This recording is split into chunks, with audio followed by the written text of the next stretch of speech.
1558 ମସିହା ଓଡ଼ିଶାର ପୁରୀ ଇଲାକା ମୋଗଲ ସୈନ୍ୟ ପ୍ରଭୁ ଶ୍ରୀ ଜଗନ୍ନାଥଙ୍କ ମନ୍ଦିରକୁ ଭାଙ୍ଗିବା ଇରାଦାରେ ଆଗକୁ ବଢ଼ୁଥିଲେ।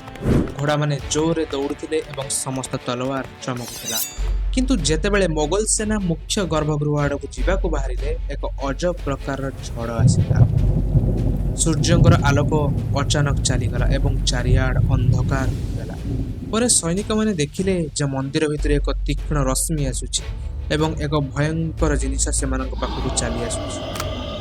ଏ ଦୃଶ୍ୟ ଏତେ ଭୟଙ୍କର ଥିଲା ଯେ କିଛି ସୈନିକମାନେ ସେହିଠାରେ ହିଁ ବେହୋସ ହୋଇଗଲେ ଏବଂ ଯେଉଁମାନେ ବଞ୍ଚିଗଲେ ସେମାନେ ଏମିତି ଦୌଡ଼ିଲେ ଯେପରି ସେମାନଙ୍କ ଆଗରେ ତାଙ୍କର ମୃତ୍ୟୁ ଛିଡ଼ା ହୋଇଛି।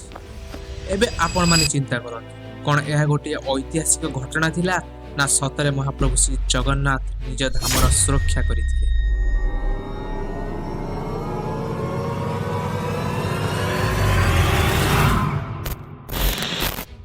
ପୁରୀର ଜଗନ୍ନାଥ ମନ୍ଦିର ଏକ ଏପରି ସ୍ଥାନ ଯେଉଁଟାକି କେବଳ ଭକ୍ତିର କେନ୍ଦ୍ର ନୁହେଁ, ବରଂ ଅନେକ ରହସ୍ୟର ଗନ୍ତାଘର।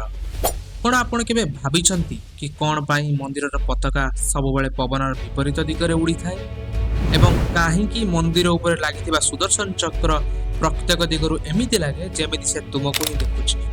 ଏପର୍ଯ୍ୟନ୍ତ କି ପ୍ରସିଦ୍ଧ ଗ୍ରନ୍ଥ ଭବିଷ୍ୟମାଳିକା ଏହି ମନ୍ଦିରକୁ ନେଇ କଳିଯୁଗର ଅନେକ ଭବିଷ୍ୟବାଣୀ କରାଯାଇଛି, ଯାହାକି ସବୁ ସତ୍ୟ ଭାବେ ବିବେଚିତ ହୋଇଛି। ଏଥିମଧ୍ୟରୁ ସବୁଠୁ ମୁଖ୍ୟ ହେଲା କୋଭିଡ-19, କହିବାକୁ ଗଲେ କରୋନାର ଘଟଣା। ଏହି ବହିରେ ଲେଖା ଥିଲା ଯେ ଯେବେ ମନ୍ଦିରର ସବୁଠାରୁ ପୁରୁଣା ବୃକ୍ଷ ଭାଙ୍ଗିଯିବ, ତେବେ ଏକ ଭୟଙ୍କର ମହାମାରୀ ଆସିବ ଏବଂ ଏହା ପୁରାପୁରି ସତ୍ୟ ମଧ୍ୟ ହୋଇଛି।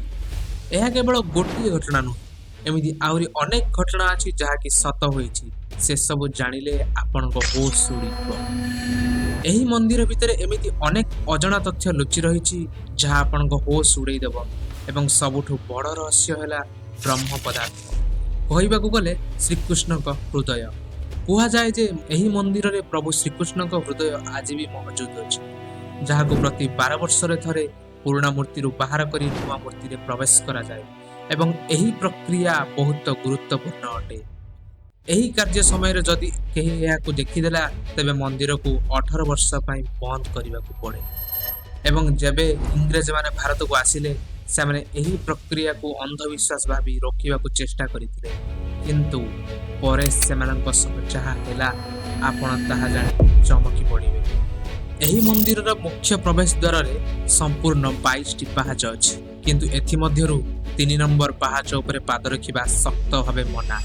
ହେଲେ ଏମିତି କାହିଁକି ଏବଂ କ'ଣ ହେବ ଯଦି ଆପଣ 3 ନମ୍ବର ପାହାଚ ଉପରେ ପାଦ ରଖିବେ? ପୁଣି ଆସେ ମନ୍ଦିରର ରୋଷେଇ କଥା, ଯେଉଁଠାରେ 7ଟି ହାଣ୍ଡିରେ ଏକାଥରେ ପ୍ରସାଦ ରନ୍ଧା ହୁଏ। କିନ୍ତୁ ଆଶ୍ଚର୍ଯ୍ୟର କଥା ଏଇଟା ଯେ ତଳେ ଲାଗିଥିବା ନିଆଁରେ ସବୁଠୁ ଉପରେ ହାଣ୍ଡିରେ ଥିବା ପ୍ରସାଦ କିପରି ପ୍ରସ୍ତୁତ ହୋଇଯାଏ? କ'ଣ ମନ୍ଦିରର ରୋଷେଇ ବିଜ୍ଞାନର ନିୟମକୁ ଚ୍ୟାଲେଞ୍ଜ କରିଥାଏ? ଜଣାନାହିଁ। ଏପରି ଆହୁରି ମଧ୍ୟ କେତେକ ଆଶ୍ଚର୍ଯ୍ୟ କଲା ଭଳି କଥା ଅଛି। ଏ କେବଳ ଗୋଟେ ମନ୍ଦିର ନୁହେଁ, ଏ ଗୋଟେ ଏମିତି ତୀର୍ଥସ୍ଥାନ ଯେଉଁଠାରେ ଧର୍ମ, ବିଜ୍ଞାନ, ବାସ୍ତୁ ଓ ଚମତ୍କାର ଏହି 4 ଏକା ସହ ରହିଥାନ୍ତି। କ'ଣ ଆପଣ ପ୍ରସ୍ତୁତ ଅଛନ୍ତି ଏକ ଏମିତି ରହସ୍ୟ ଜାଣିବା ପାଇଁ ଯାହାର ପ୍ରତିଟି ଅଧ୍ୟାୟ ଆପଣଙ୍କୁ ଚକିତ କରାଇବ? ପ୍ରତିଟି ରହସ୍ୟ ଆପଣଙ୍କୁ ବିଶ୍ୱାସକୁ ଚ୍ୟାଲେଞ୍ଜ କରିବ ଏବଂ ପ୍ରତିଟି ଉତ୍ତର ଏକ ନୂଆ ପ୍ରଶ୍ନକୁ ଜନ୍ମ ଦେବ। ତେବେ ଚାଲନ୍ତୁ ଯିବା ଜଗନ୍ନାଥ ମନ୍ଦିରର ସେହି ରହସ୍ୟମୟ ଯାତ୍ରାକୁ, ଯେଉଁଠାରେ ଭଗବାନ ନିଜେ ପ୍ରତିଟି ପ୍ରଶ୍ନର ଉତ୍ତର ଅଟନ୍ତି। 15 ଜୁନ 2015 ରାତିରେ ଘଣ୍ଟାରେ 12 ବାଜିଲା ମାତ୍ରେ ହିଁ ସମଗ୍ର ପୁରୀ ଅଞ୍ଚଳରେ ବିଦ୍ୟୁତ୍ କାଟି ଦିଆଗଲା। ଏ କୌଣସି ସାଧାରଣ ଲାଇନ୍ କଟ୍ ନଥିଲା। ଏହି ବିଦ୍ୟୁତ୍ କଟ୍ର କାରଣ ହେଲା ମନ୍ଦିରର ଗର୍ଭଗୃହରେ ହେଉଥିବା ଏକ ବିଚିତ୍ର ଘଟଣା। ମନ୍ଦିରର ମୁଖ୍ୟ ପୂଜାରୀ ଏହି ଅନ୍ଧାର ରାତିରେ ନିଜ ଆଖିରେ ପଟି ବାନ୍ଧିଲେ ଏବଂ ହାତରେ ଏକ ମୋଟା ଗ୍ଲୋଭ୍ସ ଟାଇପ୍ର ଜିନିଷ ପିନ୍ଧି ନିଜ ହାତରେ ଏକ ଦିବ୍ୟ ପଦାର୍ଥ ନେଇ ଭଗବାନଙ୍କ ମୂର୍ତ୍ତିଙ୍କ ପାଖକୁ ଯାଉଥିଲେ। କୁହାଯାଏ ଯେ ଏହି ମନ୍ଦିର ଦୁନିଆର ଏକମାତ୍ର ମନ୍ଦିର ଯେଉଁଠାରେ ଭଗବାନ ଆଜି ବି ଜୀବିତ ଅବସ୍ଥାରେ ଅଛନ୍ତି ଏବଂ ଯେତେବେଳେ ତାଙ୍କ ଶରୀର ପୁରୁଣା ହୋଇଯାଏ, ସେତେବେଳେ ଠିକ୍ ସେହିପରି ଏକ ନୂଆ ଶରୀର ଦିଆଯାଏ, ସତେ ଯେପରି କୌଣସି ଏକ ଆତ୍ମା ଏକ ନୂଆ ଜନ୍ମ ନେଇସାରିଛି।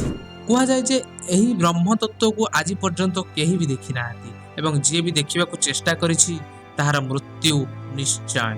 ନବକଳେବର ରାତ୍ରିରେ ଯେବେ ପୁରୁଣା ମୂର୍ତ୍ତିରୁ ବ୍ରହ୍ମ ପଦାର୍ଥ ବାହାର କରାଯାଇ ନୂଆ ମୂର୍ତ୍ତିରେ ପ୍ରବେଶ କରାଯାଏ, ଠିକ୍ ଏହି ପ୍ରକ୍ରିୟା ଚାଲୁଥିବା ବେଳେ ମନ୍ଦିରର ସୁରକ୍ଷା CRF ଯବାନମାନେ କରିଥାନ୍ତି ଏବଂ କୌଣସି ବ୍ୟକ୍ତିଙ୍କୁ ବି ମନ୍ଦିର ଭିତରକୁ ଯିବାକୁ ଦିଆଯାଏ ନାହିଁ।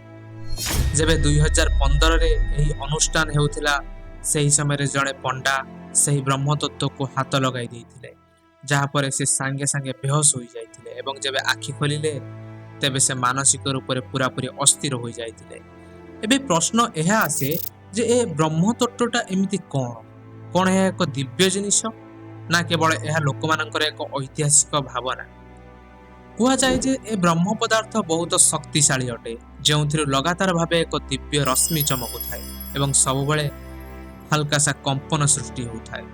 ପ୍ରସିଦ୍ଧ ଭାରତୀୟ ପ୍ରତ୍ନତତ୍ତ୍ୱବିତ୍ ପରବୀନ ମୋହନଙ୍କ ଅନୁସାରେ ପ୍ରଭୁ ଶ୍ରୀକୃଷ୍ଣ କେବଳ ଜଣେ ମନୁଷ୍ୟ ନୁହନ୍ତି, ବରଂ ଜଣେ ସର୍ବଶକ୍ତିମାନ ଥିଲେ।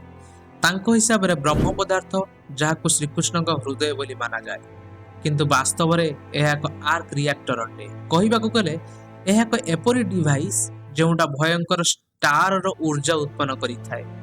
ସେ ମଧ୍ୟ ଏହା କହିଛନ୍ତି ଯେ କାହିଁକି ଜଗନ୍ନାଥଙ୍କ ମୂର୍ତ୍ତିକୁ କାଠରେ ତିଆରି କରାଯାଏ।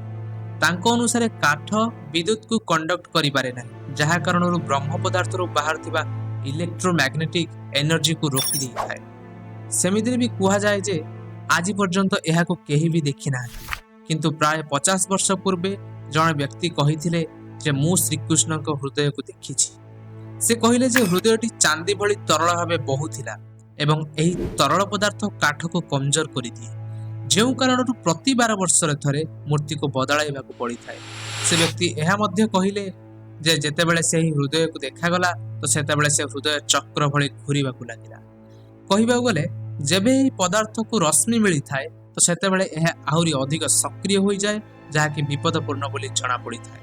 ଠିକ୍ ଏହି କାରଣରୁ ଯେତେବେଳେ ଏହାକୁ ପୁରୁଣା ମୂର୍ତ୍ତିରୁ ବାହାର କରି ନୂଆ ମୂର୍ତ୍ତିରେ ପ୍ରବେଶ କରାଯାଏ, ସେତେବେଳେ ପୁରା ପୁରୀ ଅଞ୍ଚଳର ବିଦ୍ୟୁତ୍ କାଟି ଦିଆଯାଏ ଏବଂ ବିଜ୍ଞାନ ପାଇଁ ଆଜି ବି ଏହା ଏକ ଆଶ୍ଚର୍ଯ୍ୟ କଲା ଭଳି ରହସ୍ୟ ଅଟେ, ଯାହାକୁ କେହି ବି ବୁଝିପାରୁନାହାନ୍ତି। କିନ୍ତୁ ଭକ୍ତମାନଙ୍କ ପାଇଁ ଏହି ବ୍ରହ୍ମ ପଦାର୍ଥ ହିଁ ସେମାନଙ୍କ ପ୍ରଭୁଙ୍କର ହୃଦୟ ଅଟେ, ଯେଉଁ କାରଣରୁ ପ୍ରତିଦିନ ପ୍ରଭୁ ଜଗନ୍ନାଥଙ୍କ ମନ୍ଦିରକୁ ଲକ୍ଷ ଲକ୍ଷ ଲୋକ ଦର୍ଶନ ପାଇଁ ଆସିଥାନ୍ତି। କ'ଣ ଆପଣଙ୍କୁ ଜଣାଅଛି ଯେ ଯେବେ ଶ୍ରୀକୃଷ୍ଣଙ୍କ ମୃତ୍ୟୁ ଘଟିଥିଲା, ସେବେ ପାଣ୍ଡବମାନେ ପ୍ରଭୁ ଶ୍ରୀକୃଷ୍ଣଙ୍କ ଶରୀରକୁ ସତ୍କାର କରିଦେଇଥିଲେ, ହେଲେ କିପରି ପ୍ରଭୁଙ୍କ ହୃଦୟ ରହିଗଲା ଏବଂ ପୁରୀଠାରେ ପହଞ୍ଚିଗଲା? ଏବଂ ଏହି ଭବ୍ୟ ମନ୍ଦିରର ରଚନା କିଏ କଲେ? ପ୍ରକୃତରେ ସେ କିଏ ଥିଲେ ଯିଏକି ବଡ଼ ଅଦ୍ଭୁତ ଭାବରେ ଭଗବାନ ଜଗନ୍ନାଥଙ୍କ ମୂର୍ତ୍ତି ନିର୍ମାଣ କରିଥିଲେ? ତେବେ ଚାଲନ୍ତୁ ପରବର୍ତ୍ତୀ ଭାଗରେ ଜାଣିବା ଏହି ରହସ୍ୟମୟୀ ଓ ଆଶ୍ଚର୍ଯ୍ୟଜନକ ଘଟଣାକୁ, ଯେଉଁଟାକି ଆପଣଙ୍କୁ ଇଣ୍ଟରନେଟ୍ ଏବଂ ବହିରେ କେବେ ବି ମିଳିପାରିବ ନାହିଁ। କିନ୍ତୁ ତା ଆଗରୁ ଯଦି ଆପଣଙ୍କୁ ଭିଡ଼ିଓଟି ଭଲ ଲାଗୁଛି ତେବେ ଭିଡ଼ିଓଟିକୁ ଗୋଟେ ଲାଇକ୍ କରି କମେଣ୍ଟରେ ଜୟ ଜଗନ୍ନାଥ ନିଶ୍ଚୟ ଲେଖନ୍ତୁ। ରହୁଛି, ଦେଖା ହେବ ପରବର୍ତ୍ତୀ ପାର୍ଟରେ। ଜୟ ଜଗନ୍ନାଥ।